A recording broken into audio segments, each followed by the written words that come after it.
नमस्कार, मैं हूं योगेश चक्रवर्ती और आप देख रहे हैं रैड नेटवर्क। मौजूदा दौर कोरोना काल का दौर है और इस दौर में सबसे ज़्यादा अगर किसी को मुश्किलों का सामना करना पड़ रहा है तो वो हैं महिलाएं।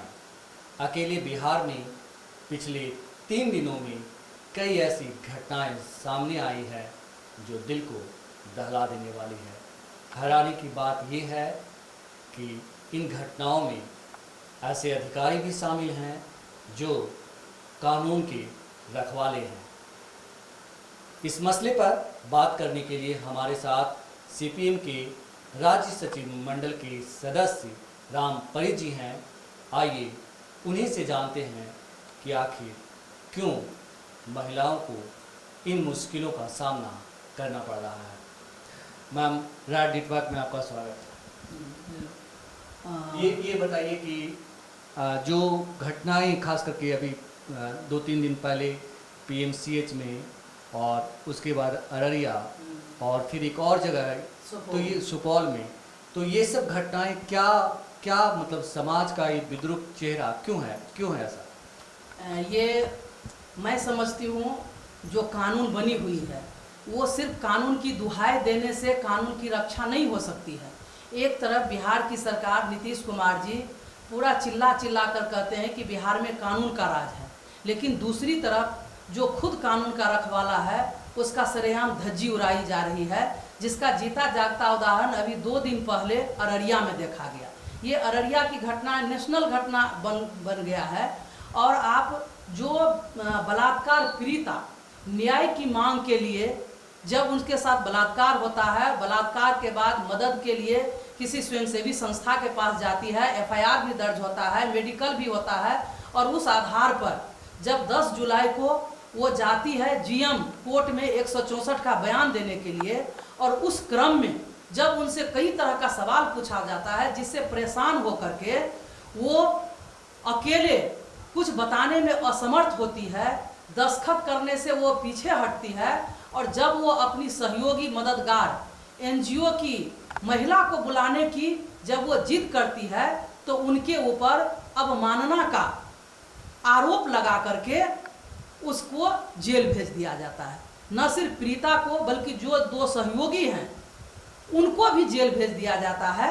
इससे ये स्पष्ट पता चल रहा है कि एक तरफ जो न्याय मांगने वाली जो पीड़िता है उनको न्याय देने के बदले जेल दिया जा रहा है, उसके साथ जो निंदनीय घटना की जाती है, तो दूसरी तरफ जो बलात्कार का अपराधी है वो खुलेआम घूम रहा है। ऐसे में कोई सहयोग देने से भी पीछे हटेंगे। आज जिस तरह से अररिया से 240 किलोमीटर दूर उसको दलसिंहसराय के जेल में रखा गया है, इस सवाल पर पूरे देश के अंतर्गत सुप्रीम कोर्ट तक और जो हाई कोर्ट है महिला संगठनों ने संज्ञान लिया और इसके खिलाफ लोग आज सड़कों पर है। दूसरी तरफ जो पटना के पीएमसीएच अस्पताल है, उस पीएमसीएच में जो घिनौनी हरकतें हुई है, जो शर्मनाक हरकतें हुई है, जिसको हम सब जानते हैं कि एक कोरोना मरीज आइसोलेशन वार्ड में भर्ती थी, सिक्योरिटी गार्ड उसके साथ बलात्कार किया और 3 दिन तक उसके साथ शोषण करते रहा डरा धमका करके। उसके बाद जब वो लड़की बताई अपने सहयोगी को, मेडिकल हुआ और ये प्रकाश में घटनाएं आई। आप समझ सकते हैं कि जिस तरह से घटनाएं घटी है, हमारे संगठन और हम लोग इसके लिए पूरी तौर पर जो स्वास्थ्य मंत्री मंगल पांडे हैं उनको जिम्मेवार ठहराते हैं, क्योंकि उनका एक बयान भी नहीं आया कि पिछले दिनों भी गया के अंतर्गत आपने बयान की बात की।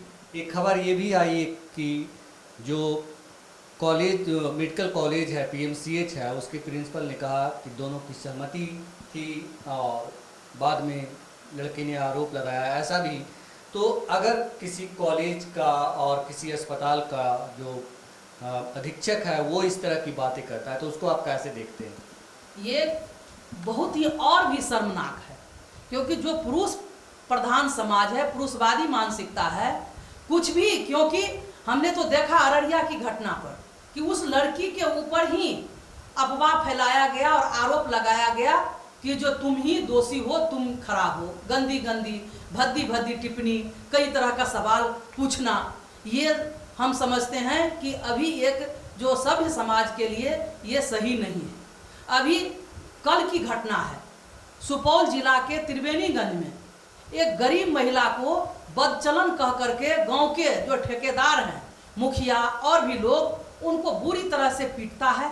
ऐसे जगहों पर उनको मारा जाता है जो बताने लायक नहीं है, भद्दी भद्दी गाली दी जाती है। और जब वो कानून के संरक्षण में जाती है एफआईआर दर्ज कराने के लिए, तो पहले से अपराधी वहां पर बैठे हैं और उनको फटकार करके भगा दिया जाता है। तो आज ये जो विडंबना हमारे सामने है, महिलाओं के साथ शोषण, अत्याचार, मैं समझती हूँ कि ये डेमोक्रेसी में जो अपनी बात रखने का भी अधिकार लोगों को नहीं है, कोई सुना नहीं जाता है। पिछले दिनों दरभंगा में उसी तरह से एक नाबालिग के साथ बलात्कार होता है और बलात्कार करके उसकी हत्या कर दी जाती है। जब उसके खिलाफ गांव के लोग जब प्रदर्शन करने के लिए थाना पर जाते हैं, तो दौरा दौरा करके पुलिस उन महिलाओं को पीटने का काम करती है। और इस तरह से आज बिहार के अंतर्गत जनतंत्र नाम का कोई चीज नहीं रह गया है।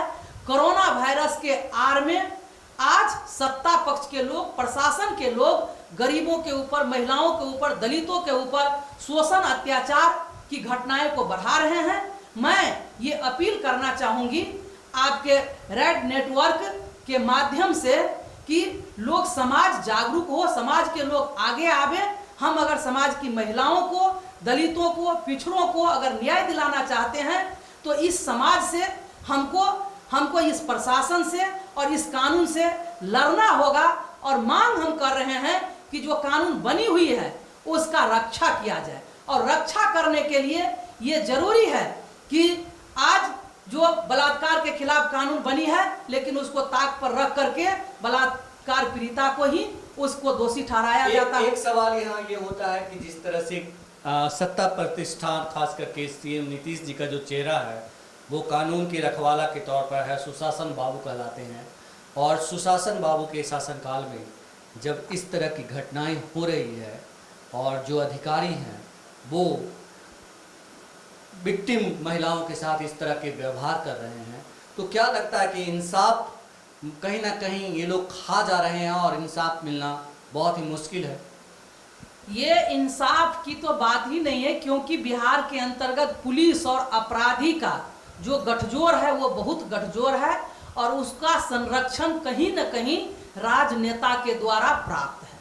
और इसीलिए जो दमंग, सामंत और अपराधी हैं वो खुलेआम घूमते हैं निर्भीक होकर के। अगर किसी को डर है तो डर के साए में अगर जिंदा कोई है तो वो है जिनको न्याय चाहिए। जो पीड़ित है वो डर के साए में है। इसीलिए मैं ये जरूर कहना चाहूँगी, नीतीश बाबू जो सुशासन की बात करते हैं, महिला सशक्तिकरण की बात करते हैं, बेटी बचाओ बेटी पढ़ाओ की बात करते हैं, वो उनका ढोंग है। आज जिस तरह से महिलाएं को डैन के नाम पर प्रताड़ित किया जाता है, कहीं अपराधी को सजा नहीं मिला है।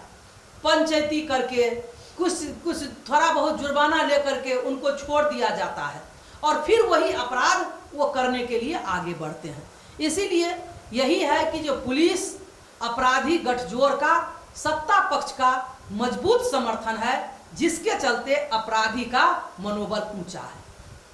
रेड नेटवर्क से बात करने के लिए आपका बहुत शुक्रिया, धन्यवाद। तो ये थी सीपीएम की राज्य सचिव मंडल के सदस्य रामपरी जी, जिनका कहना था कि कहीं ना कहीं सत्ता प्रतिष्ठान, पुलिस की गठजोड़ और अपराधियों के साथ मिली भगत इंसाफ को खा जाता है और जो इंसाफ के लिए महिलाएं वहां तक पहुंचती भी हैं, अधिकारी उनके मनोबल को तोड़ने का काम करते हैं। ऐसे में बिहार के सीएम नीतीश कुमार के सुशासन बाबू होने की बात महज एक ढोंग है। योगेश चक्रवर्ती, रेड नेटवर्क, पटना।